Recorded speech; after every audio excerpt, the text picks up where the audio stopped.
Hello, hello les dessineux. Alors aujourd'hui, ça va être un portrait, non, plusieurs portraits. En fait, il y en aura 5 que je vous propose là. Un petit challenge que je me suis lancé toute seule sur faire des portraits sur mon sketchbook en un temps record. Bon, je ne sais pas si je vais battre le temps record, mais c'est intéressant parce que ça va être ébauche au crayon que j'ai faite à San Remo devant un petit café. C'était bien sympa et que de l'aquarelle. Que de l'aquarelle avec peut-être un peu mixé un peu de médias comme de la gouache. Donc je vous laisse regarder ça juste après le petit générique. À tout de suite. On s'en parle du paysage.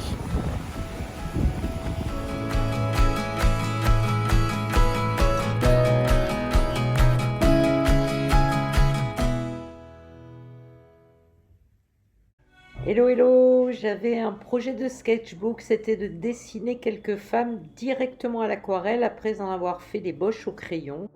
Assurez-vous d'avoir tout le matos autour de vous, que vous soyez focus sur le dessin après que vous n'ayez pas à chercher votre matériel à droite à gauche. J'ai choisi de faire un petit lavis sur tous les visages, un lavis jaune pâle, ce qui va déjà créer un peu d'éclairage. J'utilise plus d'eau que d'aquarelle. Quand la peinture est sèche, je commence à ajouter des pigments pour me concentrer sur les couleurs plus foncées. J'en fais plusieurs couches, puis quand c'est sec, je commence à m'attaquer aux détails.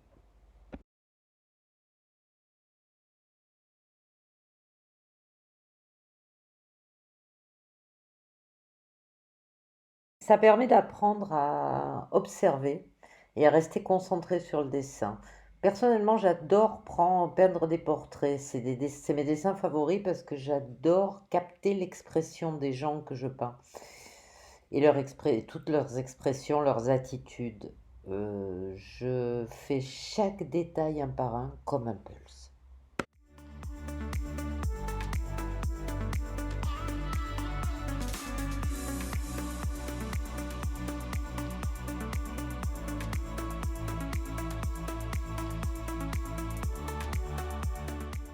Les vis sont pratiquement posées sur tous les visages, orange, jaune, rouge. Je vais pouvoir m'attaquer au premier portrait.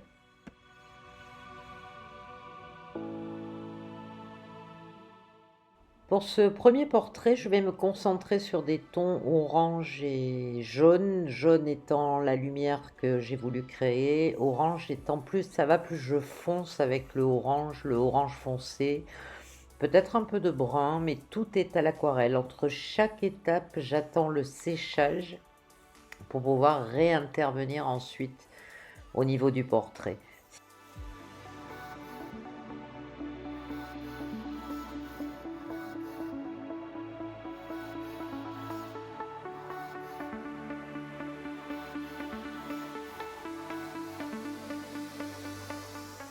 C'est fun ce choix du détail, de trouver le détail qui fait la ressemblance. Après, vous pouvez adapter. On n'a pas tous la même vision des choses, on ne voit pas le portrait. Vous pouvez lui donner votre propre touche et changer ça. Changer les couleurs, changer la forme, changer, mais quand même donner des détails, ça permet d'avancer et de ressembler à quelque chose de plus réel.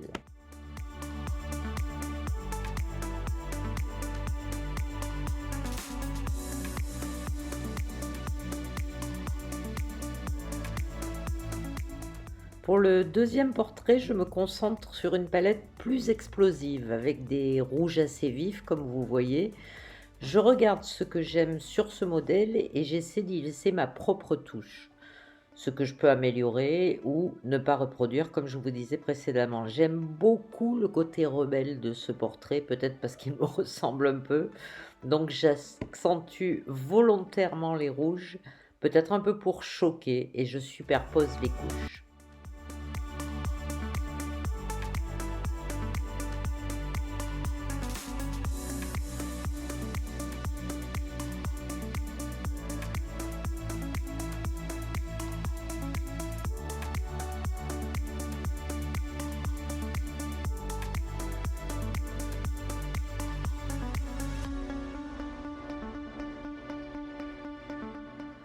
Un truc que j'essaie d'apprendre en peignant, c'est de rester soft, ce qui est pas évident pour moi.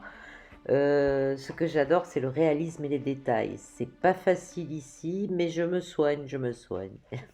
J'essaie de me stopper dans mon et d'éviter de surtravailler le détail.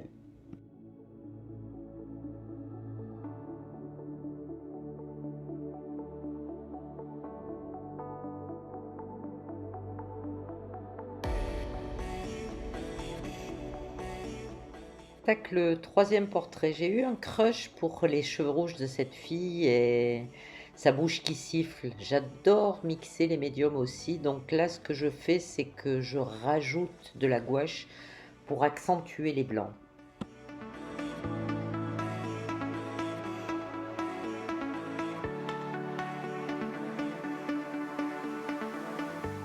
Comme j'aime bien mixer les médias, je vais rajouter un petit peu d'orange sur ces mèches parce que elle a des mèches orange en vrai et ça fait des reflets. C'est assez sympa sur le rouge. Ça donne une impression de vie, je trouve, à ses cheveux. Je rajouterai un petit peu de Posca pour donner les effets de lumière, bien qu'il n'y en ait pas trop dans ses cheveux. Je vais pas le faire avec le Posca, je vais le faire avec la gouache blanche. Ça mettra un petit peu plus de temps à sécher, mais plus éloquent. Et puis là, il y a un peu de blanc aussi, beaucoup de blanc ici. Je vais blanchir sa pommette pour la réflexion de la lumière parce qu'elle est vraiment blanche sur le modèle. Trace de lumière qui donne vie au dessin, comme vous le savez. On peut pas y déroger, quoi. Ça donne cette sensation de vrai. Et c'est toujours un plaisir de faire un portrait. C'est ce que je préfère, en fait. Je préfère faire des portraits que faire des paysages, personnellement. Je m'éclate plus avec ça, je sais pas vous, mais il faut s'entraîner et en faire beaucoup. Donc là, c'est un petit défi de 5 portraits de femmes à l'aquarelle. Et puis finalement, il n'y a pas que de l'aquarelle. J'ai mixé les médias, j'ai rajouté de la gouache. Il n'y a pas de stylo feutre noir. C'est juste aquarelle et gouache. Je vais y aller très délicatement. J'ai du pinceau, c'est du 2. Pinceau très fin. Il y a plus fin, hein, mais j'ai pris du 2. C'est pas des conneries, non, c'est du 4. Mais j'ai plus fin, j'ai du 2. J'ai pas des touches trop fines à faire, donc je peux me permettre de prendre le 2. Je sais pas si elle est en train de siffler, mais on dirait qu'elle est en train de siffler.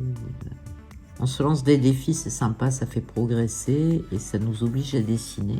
Puisque plus vous dessinez, mieux c'est. Moi, je dessine à peu près 10 à 12 heures par semaine. Je sais pas ce qu'il en est pour vous, mais c'est comme ça qu'on progresse.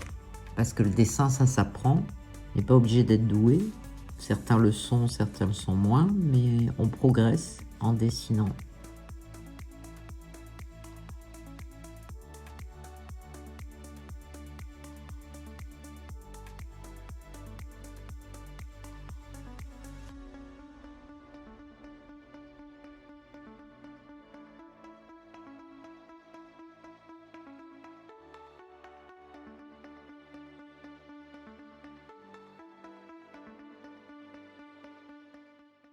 Alors pour celui-là, le quatrième, j'utilise les opposés sur la roue de couleur. Le brun que je vais garder volontairement sur la peau puisque c'est une personne de couleur noire. J'y ajoute de l'orange, du vert, du rose et du rouge pour montrer comment le personnage est haut en couleur. J'accentue les jaunes que j'avais préalablement fait en lavis pour accentuer la lumière sur une peau noire. Le blanc me semblait un peu trop violent.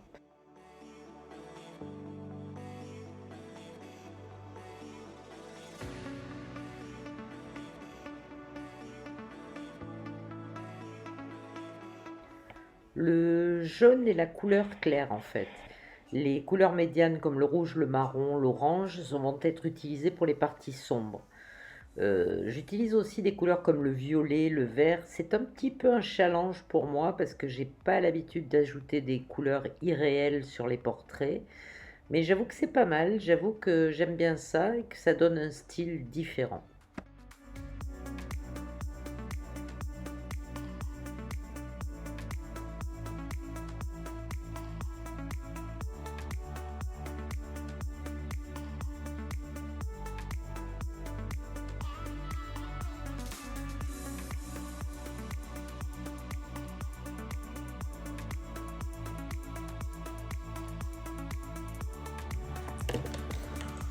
Voilà, on a bien avancé. J'en suis à 4 portraits sur 5. Plus qu'un. On continue. Bon, là, je sens que ça va être l'éclate parce que c'est mon portrait préféré. Une petite rousse que j'ai trouvée là qui est super mignonne et qui a plein de taches de rousseur. J'adore les taches de rousseur. Donc, on va s'éclater à lui faire des petites taches de rousseur. Là, je fais un peu un truc général pour ses cheveux. Donc, c'est pas difficile à faire. Je repasse par-dessus l'orange. Ça donne une teinte un petit peu mixée, comme peuvent l'être les roux.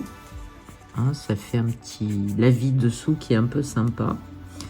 Et voilà, je rajoute des mèches et des mèches. Et comme je vous l'ai dit 50 fois, les cheveux, normalement, ça se fait un par un pour que ce soit véridique, pour que ça semble vrai. Donc, je vais arrêter de mettre de l'eau là, sinon je vais pas arriver à obtenir ce que je veux. Je vais mixer avec un peu de noir pour relever certains endroits. Donc, principalement, je fais toujours les tons clairs en premier et après j'accentue avec les ombres. Alors ce dernier portrait, c'est sans doute mon favori, c'est celui qui colle le plus à la réalité. Le roux, les taches de rousseur, j'adore ça. Je reste dans des tons jaune, orange, brun, ce que j'aime vraiment faire. J'aurais pu le faire avec des tons de bleu par exemple, différents, mais j'avais vraiment envie de coller à la réalité sur ce coup-là.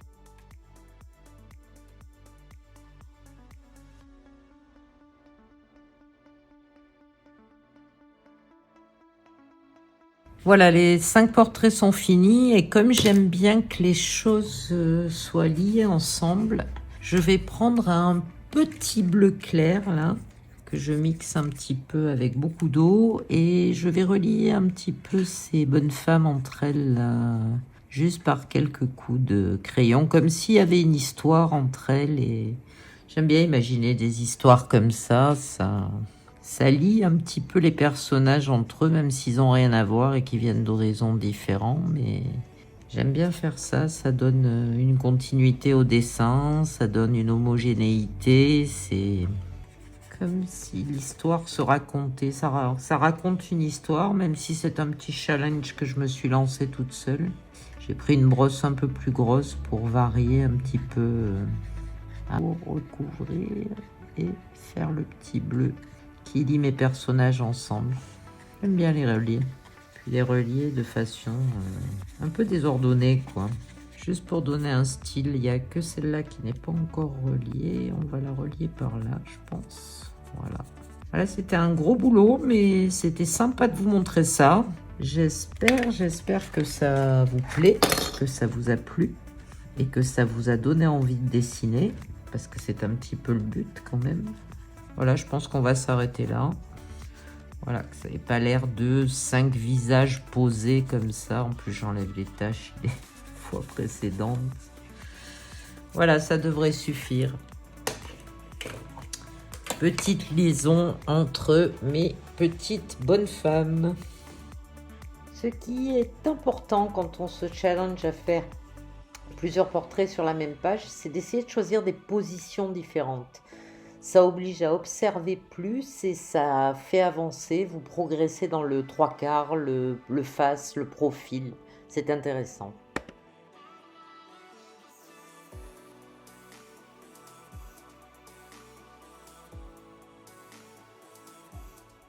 J'ai été vraiment heureuse de partager ce challenge avec vous aujourd'hui. J'adore la direction que prend mon carnet de voyage, mon sketchbook, plein de dessins de voyage, mais aussi des études de portraits comme ici, il y en aura d'autres. J'aimerais beaucoup savoir lequel vous avez préféré. N'hésitez pas à me laisser un petit com, des pouces bleus et à vous abonner si vous n'êtes pas encore abonné. À ciao, bonsoir les amis.